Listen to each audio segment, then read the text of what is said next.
Today we'll look at 5 cheap hot hatchbacks that you can buy for under £20,000 with some serious rallying pedigree. Let's get straight into it.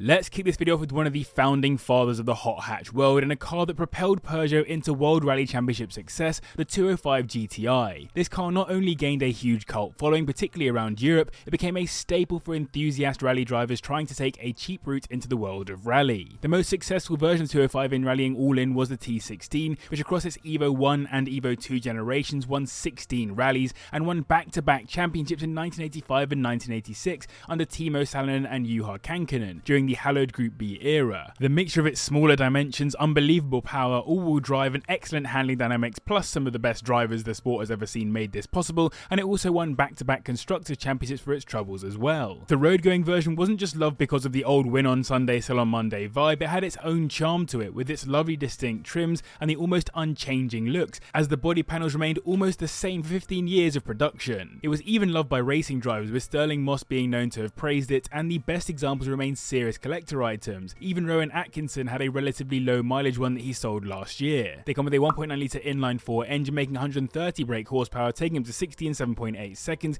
which is actually really quick for a 1980s car, and it's probably the reason why this car is known as one of the first hot hatches. They'll run you around 12k at the bottom end, and 20k will get you a 1998 model that's done around 85,000 miles. These were known to have leaking sunroofs, electrical issues, exhaust issues, and worn valve seals. The 1.6 litre engine is generally considered to be the more fun, revvy engine, with 1.9 being more torquey, but both are generally quite reliable with solid maintenance. Just remember that they are classic cars. Currently, the M Sport Ford World Rally team are running the Ford Puma Rally 1 as their entry into the World Rally Championship, picking up from where the legendary Fords like the Escort, Sierra, RS200 Focus and even the Fiesta left off. With Ford's history in rallying, it only makes sense they continue into the new era, and as cars are increasingly getting bigger, so are hot hatches. As taking fourth on the list, we have the Ford Puma ST, the road-going equivalent of that Rally 1 car. Now, in the World Rally Championship, it hasn't necessarily been the most performant of the 3 manufacturer entries, given in 2024 it didn't win a single rally, but it has won a few since it entered into WRC back in 2021,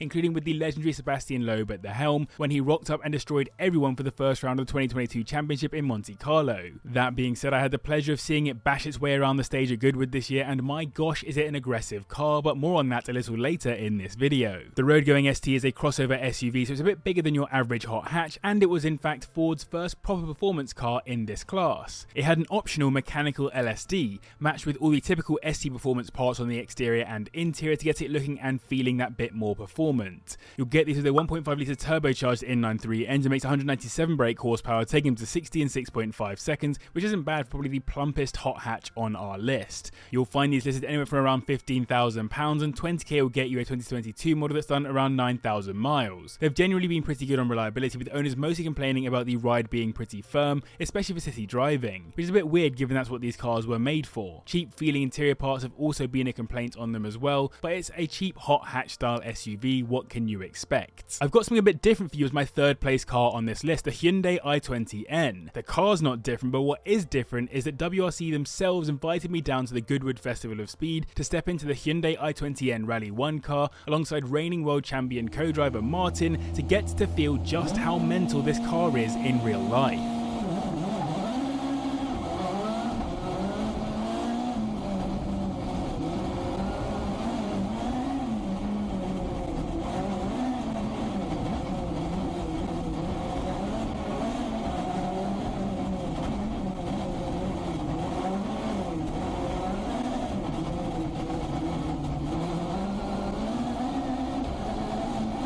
Thierry and Martin won 2 rounds last year on their way to the championship in this thing, but they were barely outside the top 4 all season, and with a co-driver who can push this fast, you can see why.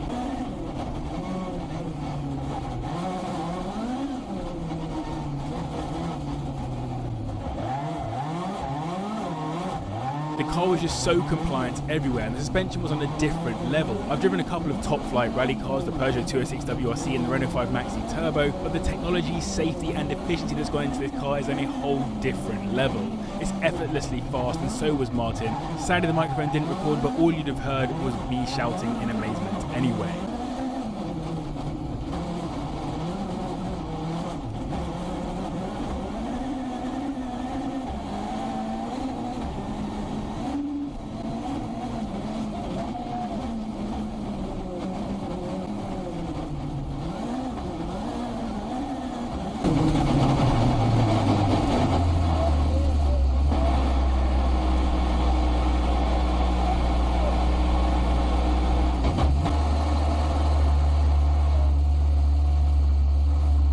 Ladies and gentlemen, that was possibly the single most ludicrous experience of my entire life. I am just gobsmacked.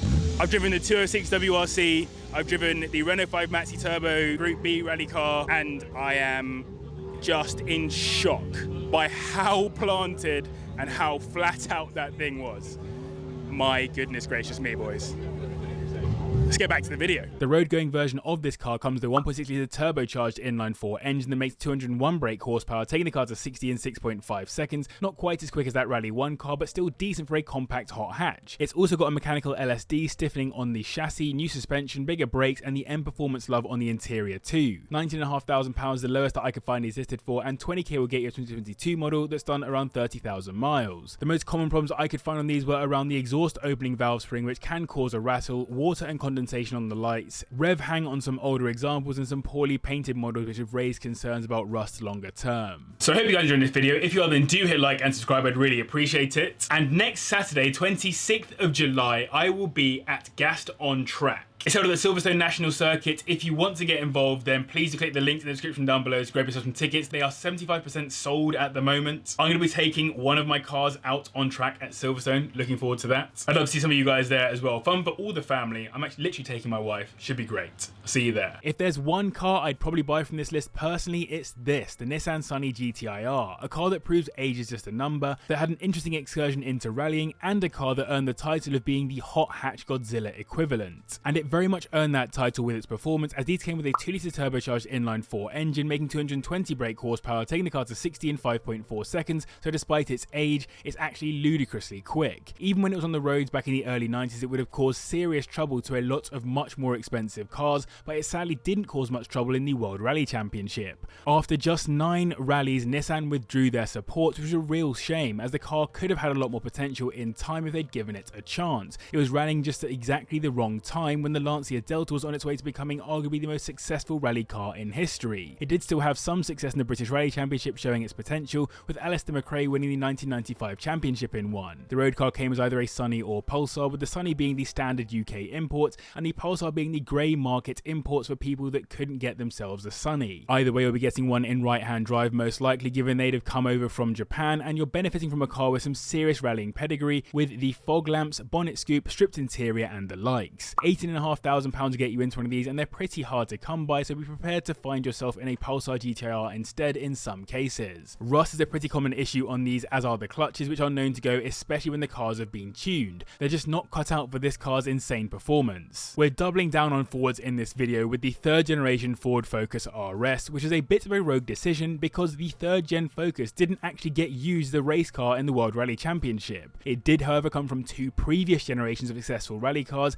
and had its own route into racing off-road through the FIA World Rallycross Championship with legends Andreas Bakkerud and Ken Block at the wheel. Also, possibly more importantly, the 1st and 2nd gen Focus RSs were both front-wheel drive for some reason, while the 3rd gen finally got the all-wheel drive that you expect of a rally car. The 1st gen RS debuted in the 1999 championship, winning for the first time in the Safari Rally of that year, with Colin McRae driving of course, and the 2nd gen finished off 44 victories for the car in 2010 Rally Finland before it retired from the sport in the 2010 Wales Rally GB. McRae really helped to popularise the car with his incredible maximum attack style of driving, but other rally legends like Marco Martin, Marcus Gronholm, Carlos Sainz, Mikko Hirvonen and Jari-Matti Latvala also had success in them, but none of them actually won a world title in it, not even Colin. It did however win 2 constructors titles, so it certainly wasn't a bad showing by Ford. The road-going Mark III came with a 2.3 litre turbocharged inline-4 engine that makes 345 brake horsepower, taking the car to 60 in 4.5 seconds, so significantly quicker than everything else on this list, but then it is of course in a slightly different class of hot hatch. They'll run you around £18,500 at the bottom end, and 20k will get you a 2017 example that's done around 50,000 miles. Worst case scenario, that engine was known for head gasket failure, and most of the examples that had this happen early doors were fixed under Ford's warranty. Get a post 2017 example to benefit from Ford's fix for the head gasket issue. Owners also seem to complain about the build quality in some cases, but then it is a cheap performance car. That was 5 rally pedigree hot hatches for under 20k. I hope you enjoyed. Do hit like and subscribe if you did. Thanks for watching. Thanks to Patreon for their support. Click on screen to see a video of me driving a rallying hot hatchback.